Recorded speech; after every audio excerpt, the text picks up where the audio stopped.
दिल्ली से गांव परीक्षा देने फूफा के घर आई हुई लड़की की रहस्यमय परिस्थितियों में हुई थी हत्या। शरीर पर पाए गए निशान किसी की बदनीयती की कहानी बता रहे थे। पुलिस कातिल की तलाश में थी। शातिर कातिल ने कहानी को बहुत उलझाया हुआ था।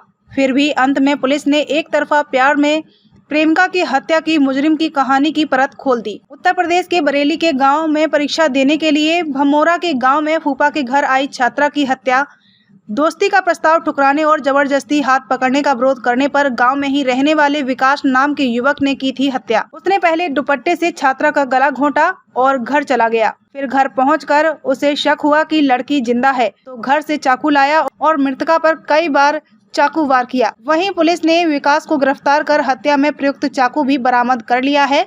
लेकिन कहानी इतनी सीधी नहीं है।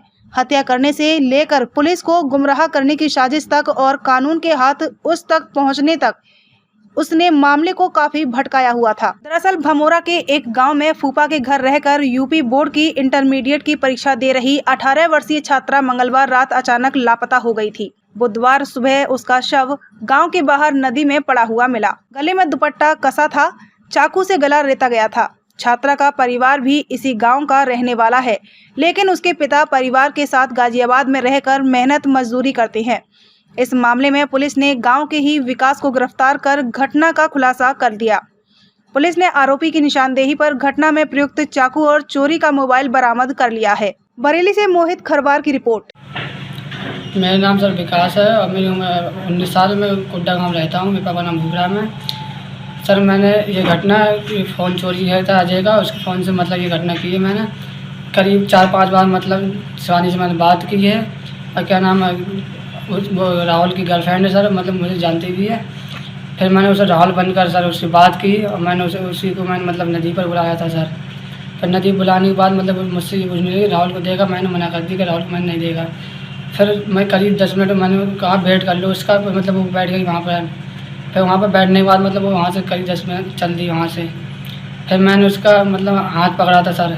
फिर मतलब ज़बरदस्ती करने लगा, तब सर उसने मतलब कह रहे थे मतलब तुम पर केस करवा दूँ ज़बरदस्ती को, मतलब सब शोर मचाने लगी। इसलिए मैंने सर डर के मारे उसका मतलब गला घोटा हत्या कर दी।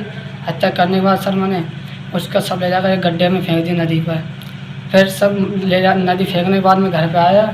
घर से मैंने एक चाकू लिया सर। चाकू ले जाने के बाद उसके गले पर 2 बार वार किया। फिर सर मैं घर पे चला आया। फिर चाकू मैंने नदी में फेंक दिया। अरे सब एक हत्या हुई है शिवानी हत्याकांड, उसमें किस तरीके से वो हत्या की गई थी, किस तरीके की कॉल की गई थी, कैसे आप लोग पहुंचे, पूरी बात बताइए। थाना क्षेत्र भमोरा में एक बालिका की डेड बॉडी एक गड्ढे से प्राप्त हुई थी और जो कुड्डा गांव है भमोरा का, उसी में इसकी सूचना प्राप्त होने पर 302 का मुकदमा बनाम अज्ञात पंजीकृत किया गया था। इन्वेस्टिगेशन से हमने गांव के ही एक लड़के को जो विकास नाम का है उसको अरेस्ट किया है, जिसने घटना के बारे में बताया है कि उसने अपने एक दोस्त का मोबाइल फ़ोन चोरी किया था और एक अन्य लड़का जिससे शिवानी का अपनी कॉपी और किताबों को लेने के कारण दोस्ती थी, उसके नाम से उससे मिलने का समय मांगा था। और जब वो दोस्ती करने से मना कर दी तो उसने उसका गला दबाकर जो है उसको बेहोश कर दिया और बाद में चाकू से उसकी हत्या कर दी थी। ये फ़ोन जो है उसका 4 अप्रैल को चोरी हुआ था और 4 अप्रैल और 5 अप्रैल को उस चोरी हुए मोबाइल से उसने कई और लोगों को भी कॉल किया था। इसी में एक थाना आंवला क्षेत्र के गांव में एक अन्य लड़की को भी जो अभियुक्त है उसने फ़ोन किया था और डायल 112 को भी फ़ोन किया था और ये धमकी दी थी कि हम जो है उस लड़की की हत्या करने जा रहे हैं। इन सारे चीज़ों को हम लोगों ने अपनी इन्वेस्टिगेशन में इनकॉर्पोरेट किया है और उसको अरेस्ट किया है, आला कत्ल की बरामदी कर दी। जो आंवला वाली लड़की का जिक्र आया था, डायल 112 पे फोन की थी, क्या उससे शादी कराने की बात की थी, उसकी हत्या की धमकी दी थी क्या शिवानी? और क्या मोटो था उसमें? जो थाना आंवला क्षेत्र की एक लड़की को इसके द्वारा फ़ोन किया गया था, उस गाँव में कुछ समय तक ये रहा था, जो पूछताछ पे इसने बताया है।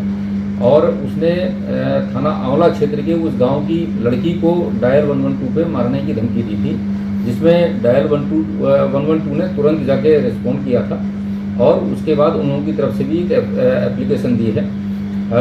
जो शिवानी की हत्या के संदर्भ में उसने 112 को फ़ोन नहीं किया था, वो सर्विलांस की CDR की एनालिसिस से और बाकी मैनुअल पुलिसिंग के माध्यम से केस को वर्कआउट किया गया।